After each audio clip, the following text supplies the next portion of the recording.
Professor, Opa, tudo bem? tudo e você? Vamos indo. Vamos indo. O tempo passa, você continua no. A gente não sai do mesmo lugar. Não, eu continuo no mesmo lugar, sem dúvida nenhuma. Como é que estão as coisas? Bom, tá na expectativa do que vai explodir daqui a pouco, né? O que vai explodir? Bom, hoje acordei aqui com a notícia, hoje de manhã, que 45% das amostras no Rio de Janeiro já são da variante Delta, né? Então, todo mundo ficou achando que já acabou, já marcaram carnaval, já tem pacote de Réveillon sendo vendido e o mundo inteiro explodindo com a variante Delta e nós aqui só na expectativa de quando ela vai explodir aqui, né? Porque ela demorou mais para chegar aqui, mas ontem os Estados Unidos chegou a 150 mil casos e 95% variante Delta, né? Em que estágio da pandemia você acha que a gente se encontra? Veja, nós tivemos um pico gigantesco em março e abril, que foram os 2 meses mais letais da nossa história, e aí, como você tem um pico desses, o vírus geralmente fica sem acesso a grupos suscetíveis, porque muita gente é infectada muito rapidamente. É por isso que tem uma queda. Ah, E essa é a queda que nós estamos experimentando, só que num patamar ainda muito alto, né? Ontem, por mesmo, nós já tivemos mais de 1.200 mortes e um número de casos grande. Então, o que está se esperando aqui, o estágio que nós estamos, é uma disputa entre a variante Gama e a variante Delta. E essa notícia do Rio de Janeiro sugere que a disputa está sendo ganha pela Delta, como era esperado, só que está levando um pouco mais de tempo aqui, né?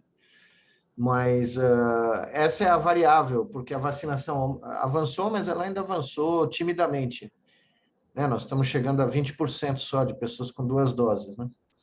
a Delta é muito pior que a Gama? Ela parece ser bem pior. Ela parece ser bem mais transmissível e parece afetar de maneira bem importante pessoas mais jovens, né? Então, a probabilidade de algo muito sério acontecer aqui é real, né? Porque se nos Estados Unidos e no Reino Unido, que tinham mais de 50% da população vacinada, você teve essas explosões, o sul da Ásia também, o sudeste asiático também teve explosões, Indonésia, Filipinas, Vietnã, Austrália. É quase inconcebível que a gente não tenha algo assim aqui, né? E a única esperança era que a vacinação fosse mais rápida e que a variante Gama ganhasse a competição pela população de suscetíveis que ainda existe no Brasil, né? Mas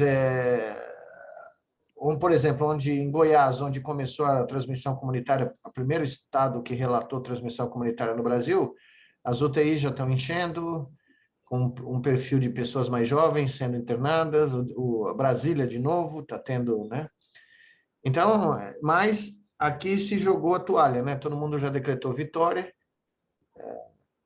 Mas assim, abrindo. eu li que a OMS disse que teve uma redução em 24% no número de transmissão de casos no Brasil, né? São os números, assim, o retrato do momento, né? Não, mas é isso. O problema não é olhar nos números nesse instante. Isso não é para nós que olhamos no horizonte. Os números nesse instante eram até que sugestivos de, né, teve um pico e você estabilizou num patamar. O patamar que nós estamos atual, até a semana passada, era igual ao pico da primeira onda, do final de julho do ano passado, os números idênticos. E no pico da primeira onda do ano passado, nós estávamos todos desesperados. Só que nós normalizamos tudo isso e os gestores decretaram vitória por decreto, né? Então resolveram, estão abrindo tudo completamente sem nenhum, né? O espaço aéreo brasileiro está aberto, sem restrições. O Comércio Porto, vai reabrir sem restrições em São Paulo, né?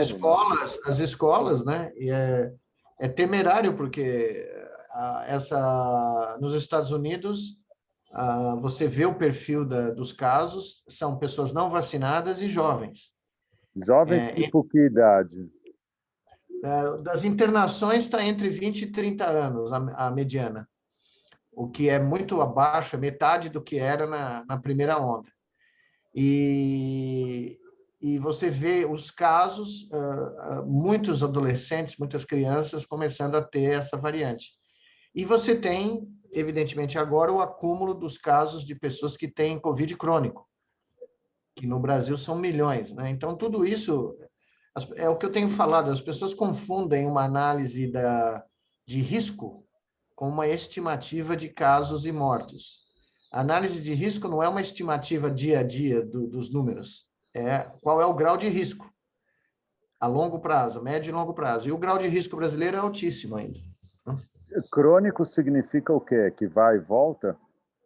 Não, crônico é o vírus fica em você durante meses e depois de meses você continua tendo sintomas graves, insuficiência respiratória, insuficiência cardíaca, insuficiência renal, distúrbios neurológicos, distúrbios psiquiátricos.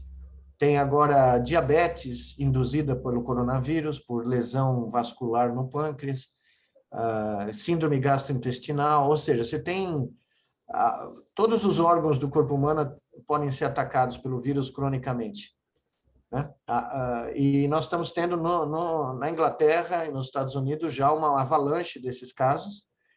E ontem eu li que o SUS está já começando a ter que criar planos de contingência, alugar hotéis abandonados para criar centros de reabilitação, porque as pessoas com insuficiência respiratória, insuficiência cardíaca, né, vão precisar de cuidados crônicos.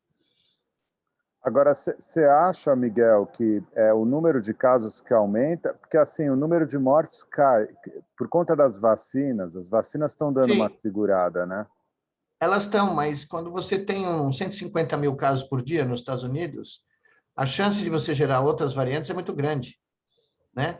E as mortes começaram a subir de novo nos Estados Unidos. Se você for olhar, eu estava olhando aqui no site do New York Times, que eu acompanho diariamente, né? Ontem à noite, quando eles atualizam bem no final da noite, o dia anterior, né? Você vê, o número de mortes aumentou nos últimos 14 dias nos Estados Unidos em 50%. Ainda está na casa de 400 mortes, o que é baixo, né, para eles. Eles tiveram 4.000, 5.000 mortes por dia nos Estados Unidos, no pico da segunda onda deles, mas está subindo. E você olha no mapa de risco, precisamente a Flórida, você pega a Flórida, vem pelo sul, Alabama, Louisiana, Arkansas, Mississippi, e aí você sobe pelo miolo do país, o meio oeste, né? Então, todos os estados republicanos, altamente republicanos, que apoiam o Trump cegamente, né, são responsáveis por esse surto. Só que isso está levando ao aumento de casos agora na Califórnia, em Nova York, né, que estavam com vacinações bem altas. Então, porque os Estados Unidos voltaram a liderar o número de casos nas Américas, né? Eu fiquei espantado com isso, porque eles estão muito mais avançados na vacinação que a gente, né? Mas se você for pensar em termos de dinâmica darwiniana, era muito esperado que isso acontecesse, tá? Não tem muita novidade aqui. A novidade foi o CDC agir precipitadamente, declarar a vitória, falar que não precisava usar máscara, que podia fazer reuniões, podia ter jogo de beisebol, podia ter jogo de futebol americano, basquete, quando era óbvio que havia uma população de pelo menos 40%, agora a gente sabe que é quase 50% do país, que não ia tomar vacina. E aí o vírus é o seguinte, o vírus bate numa parede. A parede são pessoas vacinadas. O que ele faz? Ele procura grupos suscetíveis. No que ele encontra um grupo suscetível, ele começa a se espalhar. Quando ele se espalha, ele sofre mais mutações. Com mais mutações, ele pode gerar variantes que se adaptam, como o Darwin previu, né, em 1859, né? Tem um certo tempo, as pessoas poderiam ter lido, né, o que ele falou. Né? Curiosamente, é muito interessante, porque em 1859, no mesmo período que o Darwin publicou A Origem das Espécies, a Inglaterra sofreu com a maior tempestade solar da história. Queimou todos os telégrafos que existiam na época, né? Dando a entender para a humanidade que nós somos bem frágeis no nosso equilíbrio com o universo, né? Que qualquer pequena cuspida do Sol, nós podemos desaparecer em 24 horas, né? Mas parece que a gente não se deu conta disso, né? E essa dinâmica é muito conhecida, né? Ocorre com bactérias. Quando você introduz antibióticos indiscriminadamente num lugar, quando o antibiótico vai matando as bactérias, mas seleciona bactérias resistentes. E aí essas bactérias resistentes infectam as pessoas e não tem como tratar, que é a crise que nós temos em paralelo no mundo das bactérias multiresistentes, né? Que estão matando muita gente no mundo. Você falou de quase 50% da população americana se recusando a vacinar, o que é um número espantoso. Um número assustador. O que explica esse ceticismo com relação às vacinas?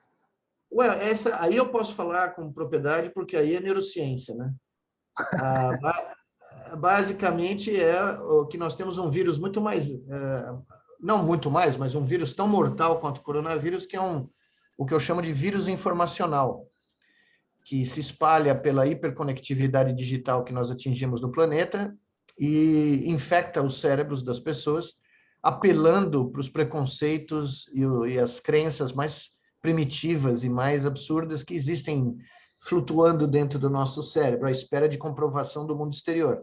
Então, quando você tem o presidente dos Estados Unidos dizendo absurdos na televisão toda noite, mandando as pessoas tomar desinfetante, injetar desinfetante, ou tomar água sanitária para matar o vírus, para uma parcela da população americana que, né, as pessoas não têm a menor ideia, eu moro lá há 32 anos, as pessoas não têm a menor ideia o grau de ignorância científica, ignorância global, preconceito, racismo que existe nos Estados Unidos. É extremamente gigantesco. Eu já fui parado no interior da Carolina do Norte, as pessoas me perguntando, eu estava com os meus filhos me perguntando o que eu fazia nos Estados Unidos, porque eu tenho um sotaque, né? Ainda, depois de 32 anos, ainda um americano nativo vê que eu não sou de lá. E eu olhei para o cara, vi que a coisa era feia, eu falava que eu era técnico de futebol da Duke.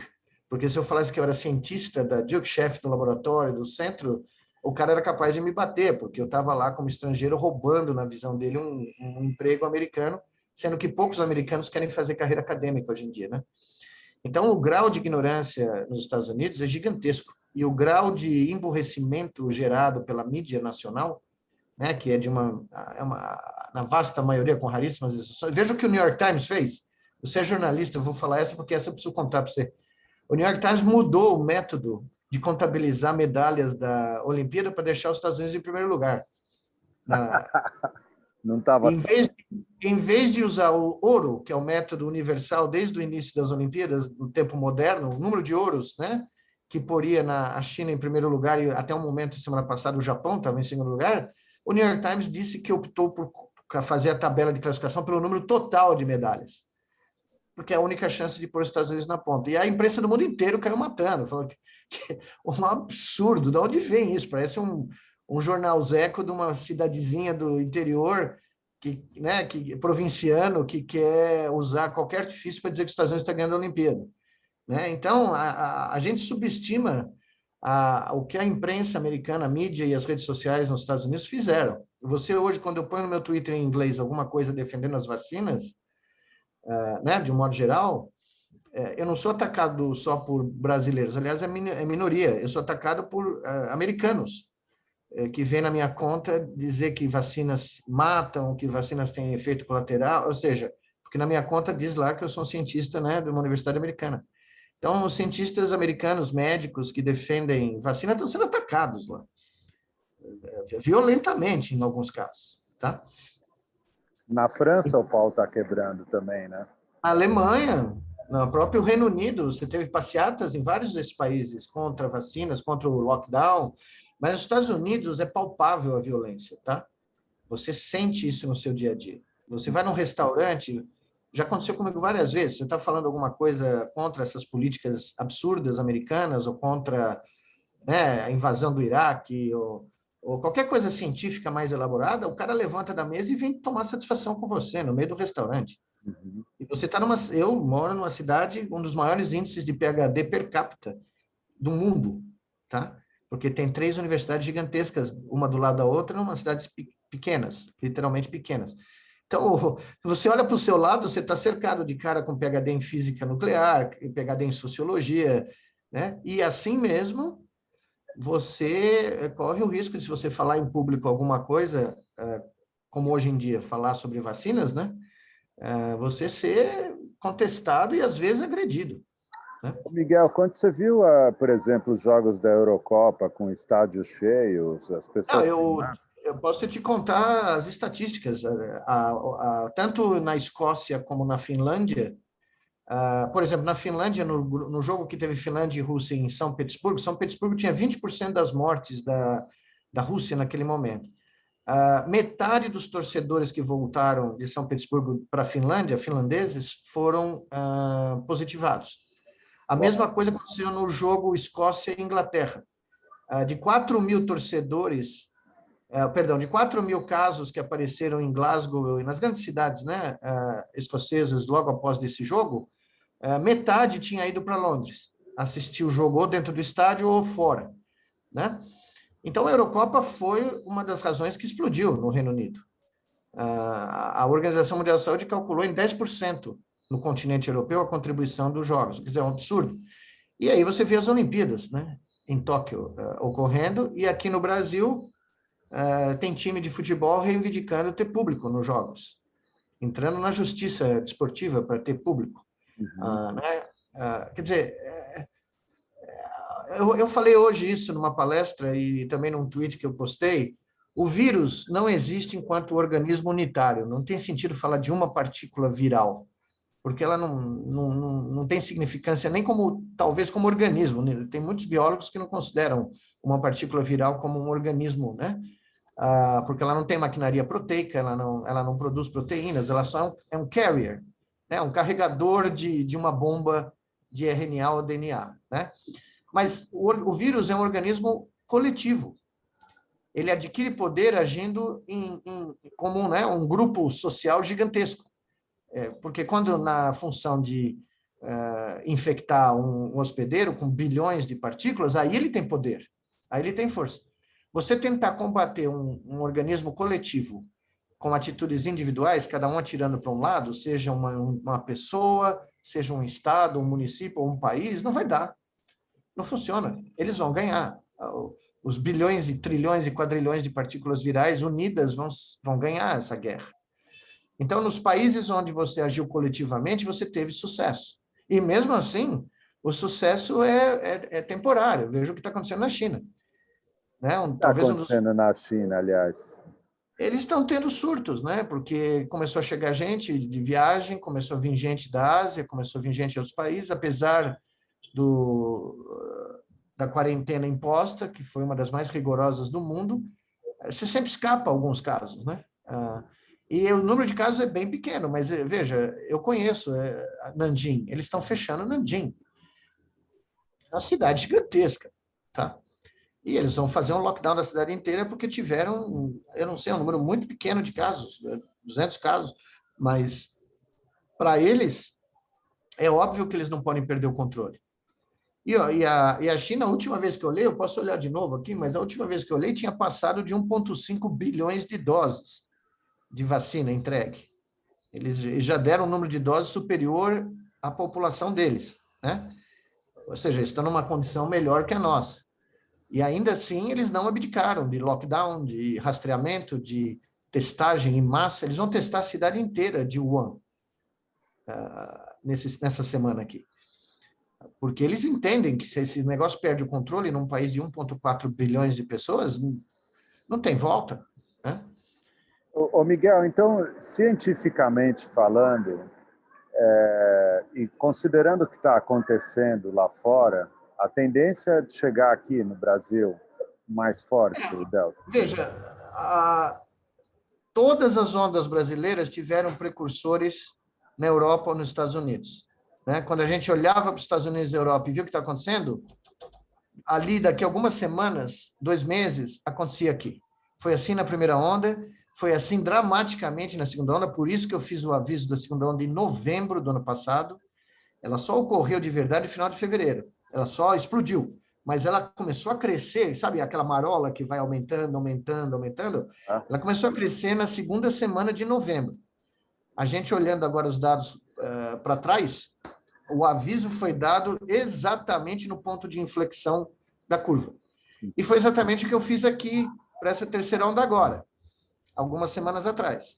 Independente do quadro a curto prazo estar caindo, isso era esperado, é como uma onda que foi, varreu, um tsunami, né, que varreu a costa, e agora ela voltou. A tsunami da segunda onda brasileira voltou para o mar.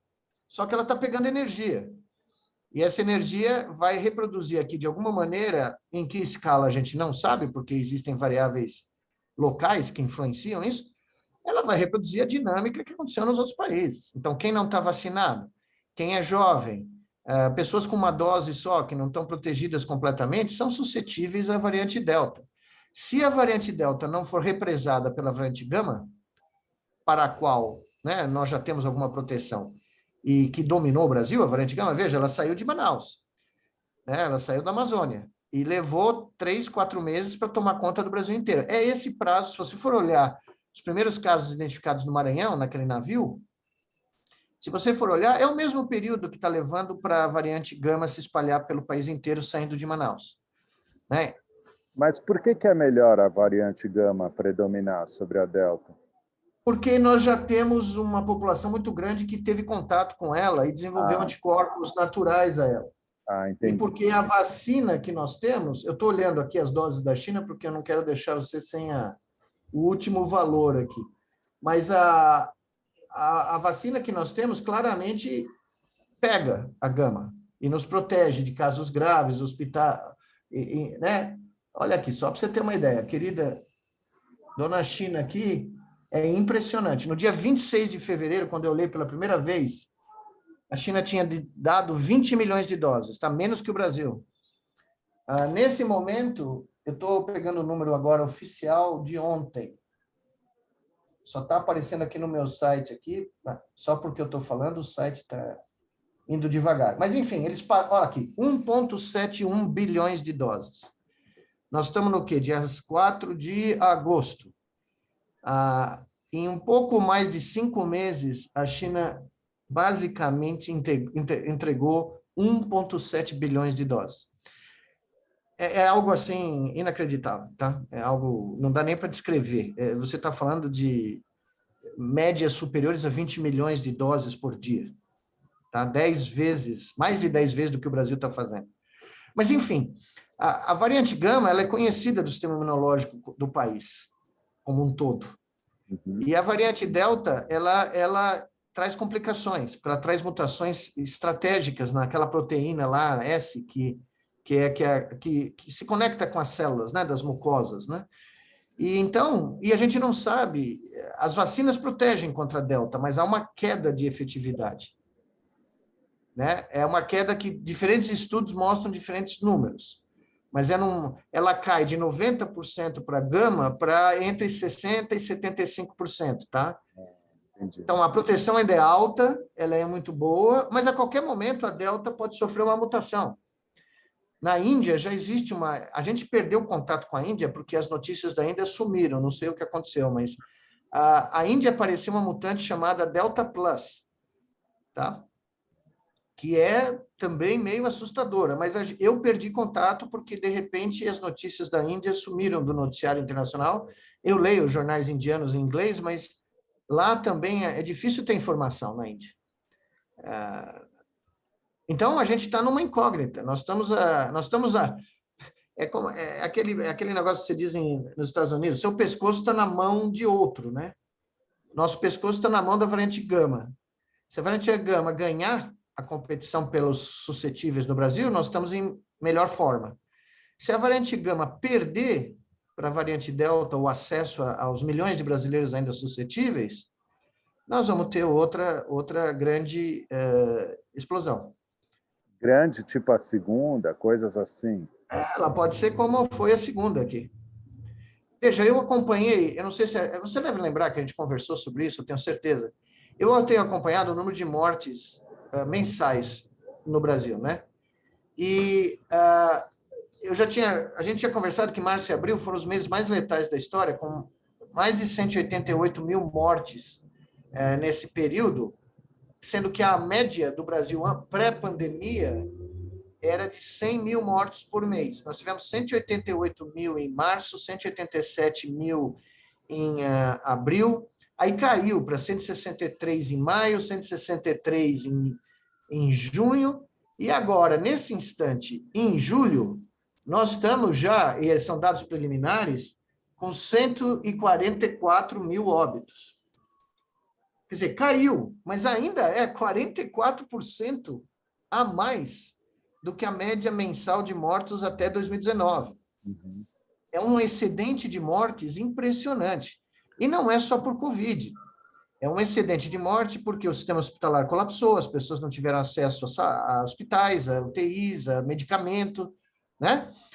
Então, as pessoas podem dizer, não, caiu bastante tudo. Bom, nós fomos de 188 mil para 144 mil nesse instante. Provavelmente vai ser 150, por volta de 150 mil quando fechar julho. É uma queda, claro que é, mas ainda estamos em patamares de excedentes de mortes 50% acima do esperado, tá? O plano ideal seria qual, Miguel? Voltar lockdown? Não, o plano ideal nesse instante seria, teríamos que ter tido um rastreamento genético enorme para saber qual é a dinâmica, quem está ganhando essa guerra, né? E aí tomar medidas, manter as medidas de uso de máscara, restringir aglomerações, não voltar à aula, não abrir comércio, não ter público em futebol, até a nossa situação ser mais estável. E em certos lugares, nós teríamos que fazer um lockdown, não há dúvida, vai ter explosões de casos de novo, né? Mas o Brasil perdeu a chance, né? Se ele tivesse fechado o espaço aéreo em março, nós não teríamos recebido a explosão de variante Delta, tá? Nós deixamos pessoas que vinham da Índia ou passaram pela Índia entrarem no Brasil e naturalmente, né, infectarem outras pessoas. Isso foi a terceira vez. Nós fizemos isso em março do ano passado, fizemos isso no começo desse ano, né? Por isso que nós tivemos a invasão, né? Por isso que a variante Gama se espalhou tão rapidamente pelo Brasil. Não sei se você lembra, houve a transferência de pacientes de Manaus para outras cidades do Brasil, que deveriam ter sido feitos para salvar vidas, é evidente, mas não sem nenhuma precaução, sem nenhum sequenciamento de porte para saber quem tinha o quê, né? E deu no que deu. Nós continuamos a ter, se não o primeiro, o segundo maior número de mortes em grávidas, temos um número de mortes em crianças de menos de 1 ano altíssimo, perdemos profissionais de saúde em número recorde no mundo, e o sistema de saúde único está abalado, o SUS está abalado. Ele tomou 2 bombardeios significativos em 1 ano. Se nós tivermos um bombardeio semelhante ao que nós tivemos em março e abril, o SUS não aguenta o tranco, né? E é nisso que nós vamos estar pensando enquanto estratégia de mitigação de risco. E não ficar olhando para as curvas só diariamente e falar, não, está melhorando, está melhorando. Está melhorando nesse pequeno intervalo de tempo, mas você não faz análise de risco em 24 horas numa pandemia, né? Ô Miguel, existem vacinas melhores e piores? É muito difícil dizer isso, porque, né, você teria que ter feito um head-to-head study.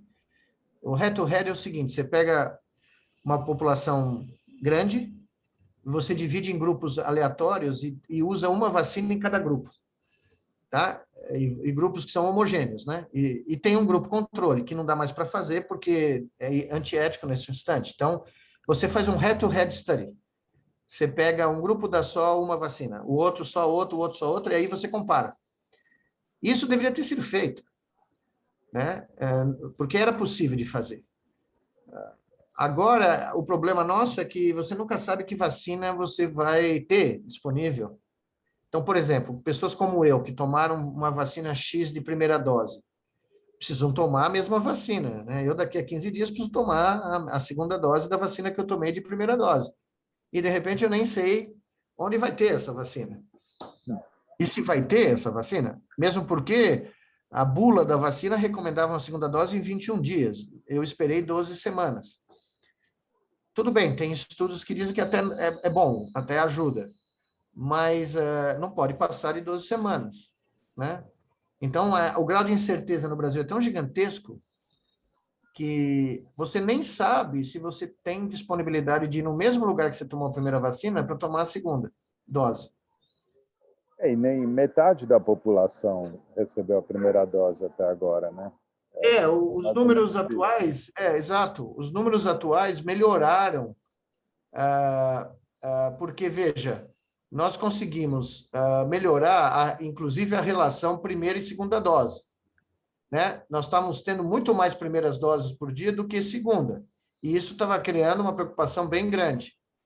Mas nós equilibramos isso, então está ficando quase, pelo menos alguns dias que eu olhei na semana passada, estava ficando metade a metade, primeira e segunda dose, o que é, e você olha na média móvel, eu tenho aqui para te falar, isso aqui é do dia, bom, hoje é dia 4, então a média móvel até hoje é de 1.200.000 doses por dia, e a média móvel da segunda dose é 480.000 para 704.000, 705.000 da primeira dose. Então, esses números estão se aproximando. A primeira dose caiu e a segunda dose por dia está aumentando. As curvas estão ficando próximas agora, tá? Uhum. O que é o que você gostaria de ter. Só que nós devíamos estar acima de 2 milhões de doses nesse momento. Nós tivemos meses para aumentar essa curva.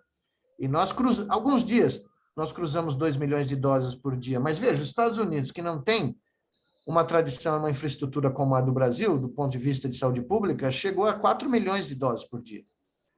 O Brasil chegou a vacinar na crise do H1N1 5 milhões por dia. Não é falta de vacina, é falta de vacina. Falta de vacina foi o primeiro valor, né? Foi o primeiro componente no passado, mas agora, em teoria, nós estamos recebendo 60 milhões de doses esse mês, em teoria, né? Uhum. Então, daria para você, se é 60 milhões de doses, você tem em 30 dias 2 milhões de média. Uhum. Né? Nós estamos com 1,2 de média, milhões de doses. Então, daria para aumentar mais de 50%. Né? Agora, E é o que eu faria. Eu aumentaria como prioridade, né, o número de vacinas para pelo menos 50% do que nós estamos recebendo, no que nós estamos, entregando hoje em dia. Seria uma prioridade. Em vez do Ministério da Saúde ficar andando em círculo, a prioridade seria uma campanha de comunicação nacional e um apoio aos governos para, né, aumentar em 50% o número de doses. Hoje a gente acordou com a notícia de que São Paulo está com um atraso de 50% das vacinas da Pfizer. Quer dizer, qual é a razão disso? Então, se isso for verdade, é um absurdo, né? Quer dizer, você devia estar premiando os estados que estão correndo com o número de vacinas, né? Assim, você que mora há tanto tempo nos Estados Unidos, quando você olha para a classe dirigente política brasileira, como é que você sente?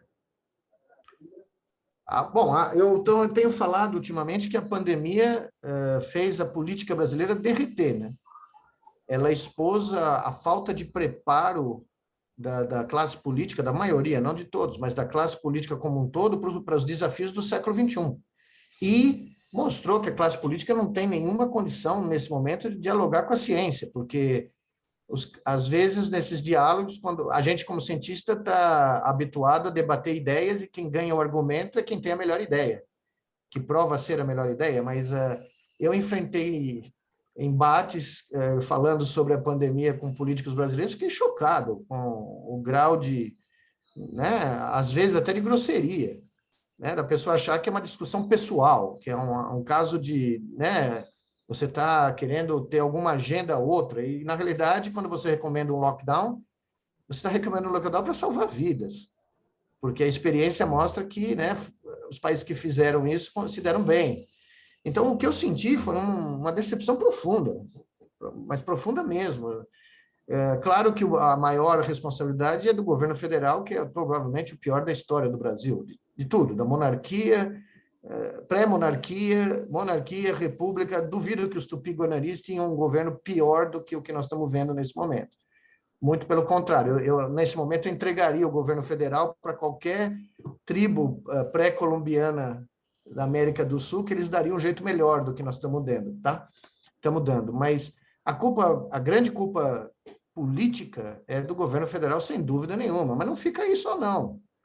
A instituição política brasileira, se é que a gente pode falar de uma coisa abstrata como uma instituição, foi reprovada flagrantemente nessa crise, mostrando que as instituições políticas brasileiras e as instituições de governo, de Estado brasileiro, não estão preparadas para os desafios do século XXI. Essa não vai ser a última pandemia que nós vamos enfrentar nesse século. Foi a primeira de grande porte, mas não vai ser a última, tenho certeza, pelo aquecimento global, pela destruição dos ambientes, né? E outra coisa, no Brasil, os políticos precisam vestir os sapatos da humildade e aprender a dialogar com a ciência, porque eles acham que eles são autoridades, entendeu? Só porque eles ocupam um cargo eleito, ou moram numa mansão em algum estado, aí na capital, né, num palácio de governo, que só existe aqui no Brasil, né? Isso também, né? Você vai na Finlândia ou na Suécia, o cara vai de bicicleta pro palácio do governo, mas ele mora na casa dele. E o palácio do governo é um prédiozinho qualquer lá, que se encontra no meio de Helsinki. Os caras falam, isso aqui é o Ministério da Justiça. Você olha e fala, uau, não é possível. E né? Então, eu basicamente sofri uma decepção profunda com a capacidade de ação e com o nível intelectual da política brasileira, né? Porque os diálogos foram assustadores para mim, com raríssimas exceções. Tem exceções. Tem gente bem intencionada e gente capaz de entender que nós somos cientistas e que a nossa intenção não tem viés político nenhum, né? Mas, olha, no cômputo geral, o meu professor de física do Bandeirantes diria, é abaixo de 1 a nota da prova.